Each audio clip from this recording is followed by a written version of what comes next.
তুমি এখানে ঢুকতে পারবে না। সাদিয়ার চিৎকারে রেস্টুরেন্টের সামনে জটলা জমে গেল। রিয়াদ স্তব্ধ হয়ে দাঁড়িয়ে রইল, মাথায় সাদা টুপি, পায়ে ধুলো মাখা চপ্পল, হাতে পুরনো ব্যাগ। এই ধরনের লোকজন আমাদের রেস্টুরেন্টে আসে না, বুঝলে? সাদিয়া তার দিকে আঙুল তুলে গর্জে উঠল। চারপাশের মানুষ ফিসফিস করতে লাগল, কেউ কেউ মোবাইল বের করল। রিয়াদের চোখে জ্বলে উঠল একটা অদ্ভুত আগুন, ঠোঁটে হালকা হাসি। কেউ জানত না এই সাধারণ ছেলেটা আসলে গোটা স্বাদ চেইনের মালিক।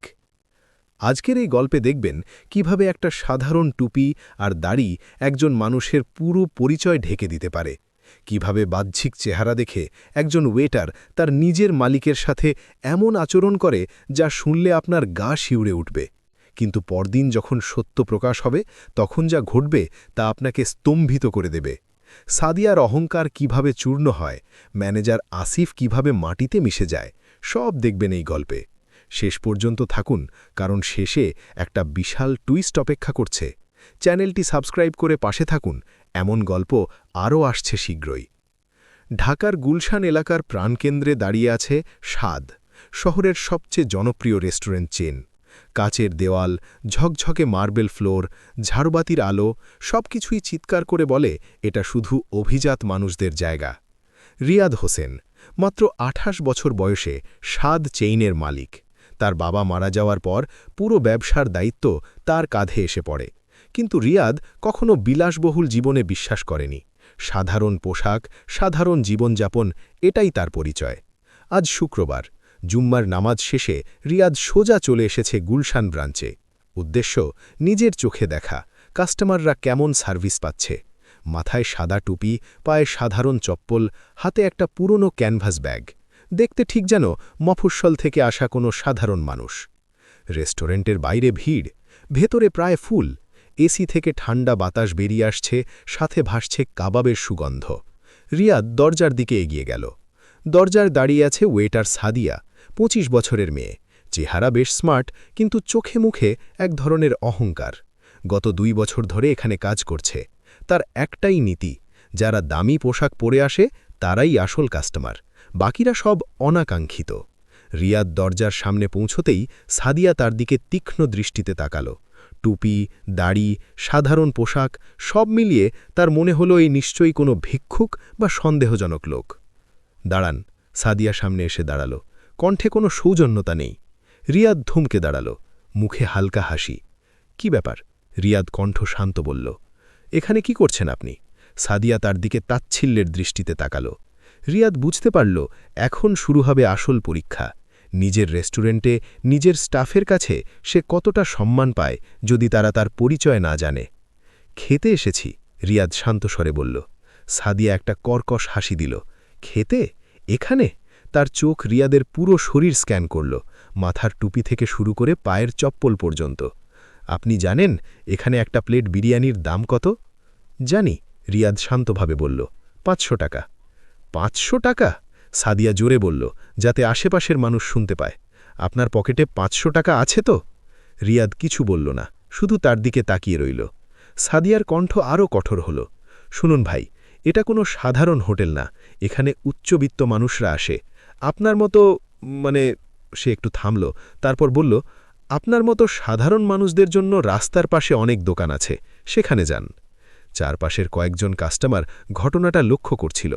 কেউ কেউ ফিসফিস করতে লাগল। একজন মহিলা তার স্বামীকে বলল, দেখো এখন সব কেমন লোক এসে ভিড় করে। রিয়াদের মুখে কোনো রাগ নেই, শুধু তার চোখে একটা অদ্ভুত শান্ততা। আমি একজন কাস্টমার হিসেবে এখানে খেতে চাই, এতে সমস্যা কি? সমস্যা? সাদিয়া প্রায় চিৎকার করে উঠল। সমস্যা হলো আপনার চেহারা, আপনার পোশাক। আমাদের রেস্টুরেন্টের একটা স্ট্যান্ডার্ড আছে, আপনি সেই স্ট্যান্ডার্ডে পড়েন না। ঠিক তখনই ভেতর থেকে বেরিয়ে এলো ম্যানেজার আসিফ। ৩০-এর কাছাকাছি বয়স, স্যুট টাই পরা, চুল পেছনে আঁচড়ানো। ৩ বছর ধরে এই ব্রাঞ্চের ম্যানেজার। কি হচ্ছে সাদিয়া? আসিফ এসে জিজ্ঞেস করল। স্যার, এই লোকটা জোর করে ভেতরে ঢুকতে চাইছে, সাদিয়া অভিযোগের সুরে বলল। আসিফ রিয়াদের দিকে তাকাল, একই দৃষ্টি, ঘৃণা মেশানো অবজ্ঞা। ভাই, আপনি কি বুঝতে পারছেন না এটা আপনার জায়গা না? রিয়াদ গভীর নিঃশ্বাস ফেলল। আমি একজন কাস্টমার, আমার টাকা আছে, আমি খেতে চাই। এতে আপনাদের আপত্তি কেন? আপত্তি? আসিফের কণ্ঠ তীব্র হল। আপত্তি এই যে আপনার মতো লোক এখানে বসলে আমাদের অন্য কাস্টমাররা অস্বস্তি বোধ করবে। দেখুন না, আপনার পোশাক, আপনার চেহারা সবকিছু এখানে বেমানান। ততক্ষণে বেশ কয়েকজন মানুষ জড়ো হয়ে গেছে। কেউ কেউ মোবাইল বের করে ভিডিও করছে। রিয়াদ শান্তভাবে বলল, তাহলে আপনি বলতে চাইছেন পোশাকের ভিত্তিতে আপনারা মানুষকে বিচার করেন? টুপি দাড়ি থাকলে মানুষ খারাপ হয়ে যায়? আমি তা বলছি না, কিন্তু আমাদের একটা ড্রেস কোড আছে, আপনি সেটা মানেননি। Dress code? রিয়াদ হাসল। আপনাদের রেস্টুরেন্টের বোর্ডে কোথাও ড্রেস কোডের কথা লেখা আছে? আসিফ একটু চুপ করে গেল। সাদিয়া আবার সামনে এলো। স্যার, এই লোকটা শুধু সময় নষ্ট করছে। আমি বলছি এটাকে তাড়িয়ে দিন, না হলে পুলিশ ডাকতে হবে। পুলিশ? রিয়াদের কণ্ঠে প্রথমবারের মতো একটু কাঠিন্য এলো। খেতে আসার অপরাধে পুলিশ? হ্যাঁ, সাদিয়া চিৎকার করে বলল, কারণ আপনি আমাদের হয়রানি করছেন। আপনার মতো লোক এখানে আসার অধিকার রাখে না। চারপাশের ভিড় আরও বাড়ল। কিছু মানুষ সাদিয়া আসিফের পক্ষে মাথা নাড়ল। তাদের মনে হলো, হ্যাঁ, এই ধরনের লোকদের এখানে আসা উচিত না। একজন ভদ্রলোক এগিয়ে এসে বলল, ভাই তুমি চলে যাও, এখানে তোমার জন্যে না। রিয়াদ চারপাশে তাকালো। সবার চোখে একই ভাব, অবজ্ঞা, ঘৃণা, অবিশ্বাস। তার মনে পড়ল বাবার কথা। তার বাবা সবসময় বলতেন, রিয়াদ, ব্যবসা শুধু টাকা কামানোর জায়গা না, এটা মানুষের সেবা করার জায়গা। প্রতিটা কাস্টমারকে সম্মান করতে শেখো, তাহলেই তুমি সফল হবে।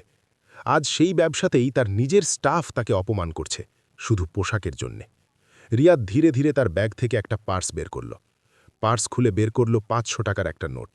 সাদিয়ার হাতে ধরিয়ে দিল। এই নিন, আমার খাবারের দাম। সাদিয়া নোটটা মাটিতে ছুঁড়ে ফেলল। আমাদের টাকার দরকার নেই, আমরা আপনার মতো লোকদের টাকা নিই না। রিয়াদের চোখ লাল হয়ে গেল, কিন্তু সে নিজেকে সামলে নিল। মাটি থেকে নোটটা তুলে নিল। ঠিক আছে, রিয়াদ খুব শান্ত স্বরে বলল, আমি যাচ্ছি। সে ঘুরে দাঁড়াল। কিন্তু একটা কথা মনে রাখবেন, মানুষকে কখনো তার পোশাক দিয়ে বিচার করবেন না।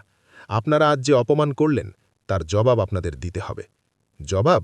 আসিফ হেসে ফেলল। তুমি কে জবাব নেবে? রিয়াদ কিছু বলল না, শুধু একবার রেস্টুরেন্টের সাইনবোর্ডের দিকে তাকাল। স্বাদ, তার নিজের তৈরি ব্র্যান্ড, তার বাবার স্বপ্ন। আজ সেই স্বপ্ন ভেঙে চুরমার হয়ে গেছে। সাদিয়া চিৎকার করে বলল, আর কখনো এদিকে আসবেন না, না হলে সত্যি পুলিশে দেব। ভিড়ের মধ্যে কেউ কেউ হাততালি দিল। রিয়াদ চুপচাপ হাঁটতে শুরু করল। তার পিঠের দিকে অসংখ্য ঘৃণার দৃষ্টি। কিন্তু কেউ জানত না, ঠিক ২৪ ঘন্টা পরে এই ঘৃণার দৃষ্টি ভয়ে পরিণত হবে।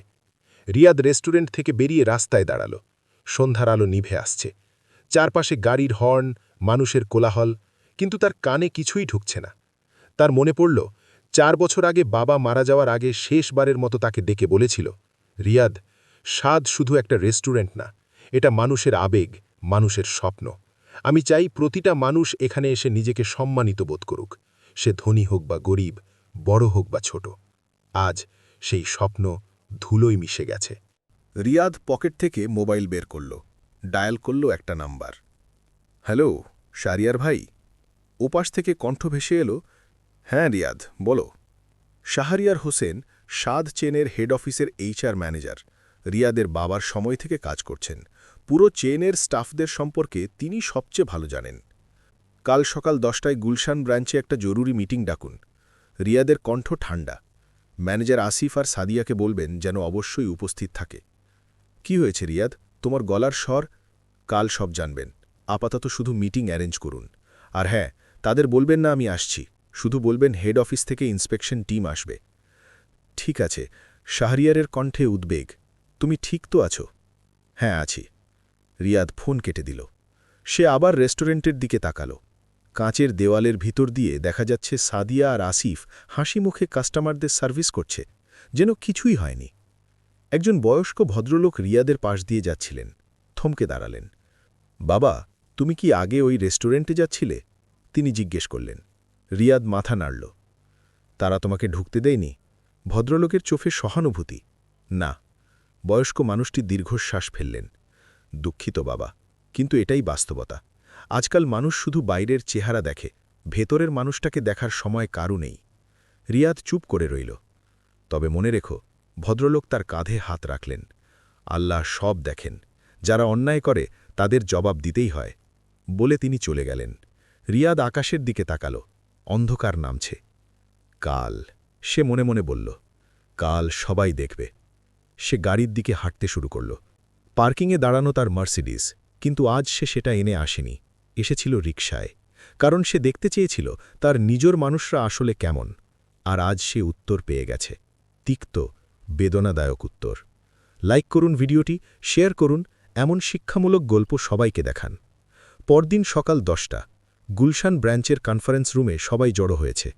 আসিফ আর সাদিয়া স্যুট শার্ট পরে প্রস্তুত। তারা ভাবছে হেড অফিস থেকে কেউ আসছে, ভালো ইমপ্রেশন দিতে হবে। ঠিক 10টায় দরজা খুলল। রিয়াদ ঢুকল, কালো স্যুট, টাই, চকচকে জুতো, সাথে শাহরিয়ার। আসিফ আর সাদিয়ার চোখ কপালে উঠল, মুখ ফ্যাকাশে হয়ে গেল। আপনি সাদিয়ার গলা কাঁপছে। হ্যাঁ, আমি। রিয়াদ ঠান্ডা স্বরে বলল, কাল যাকে তোমরা তাড়িয়ে দিয়েছিলে সেই আমি, রিয়াদ হোসেন, 7 চেনের মালিক। আসিফের হাঁটু কাঁপতে লাগল। সাদিয়া মাটিতে বসে পড়ল। স্যার আমরা জানতাম না, দয়া করে। জানতে না? রিয়াদের কণ্ঠ কঠিন। পোশাক দেখে মানুষকে বিচার করার অধিকার কে দিয়েছে তোমাদের? টুপি দাড়ি থাকলে মানুষ খারাপ হয়ে যায়? আমার বাবা এই ব্যবসা গড়েছিলেন সবার জন্য, ধনী গরিব সবার জন্য। তোমরা সেই স্বপ্ন ভেঙে দিয়েছ। সাদিয়া কাঁদতে শুরু করল।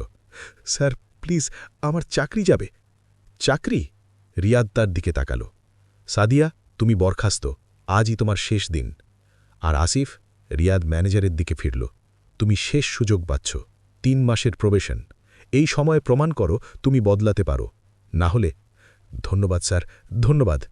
রিয়াদ সবার দিকে তাকালো। মনে রাখবেন, মানুষের মূল্য তার পোশাকে নয়, মনে। আর যদি সেটা না বোঝো তাহলে এখানে তোমাদের জায়গা নেই। বলে রিয়াদ বেরিয়ে গেল। রেস্টুরেন্টে সাইনবোর্ডে লেখা স্বাদ, সবার জন্য, সম্মানের সাথে। আজ সেই প্রতিশ্রুতি আবার জীবিত হল। তো বন্ধুরা, দেখলেন তো কিভাবে বাহ্যিক চেহারা দেখে মানুষকে বিচার করা কতটা ভুল? রিয়াদের গল্প আমাদের শেখায়, সম্মান সবার প্রাপ্য, পোশাক নয়, মন দিয়ে মানুষকে চিনতে হয়। আপনার কি এরকম কোনো অভিজ্ঞতা আছে? কমেন্টে জানান। চ্যানেলটি সাবস্ক্রাইব করুন, লাইক করুন, শেয়ার করুন। আরও এমন শিক্ষামূলক ও হৃদয়স্পর্শী গল্প পেতে নতুন ভিডিওতে দেখা হবে। ভালো থাকবেন, সুস্থ থাকবেন। আল্লাহ হাফিজ।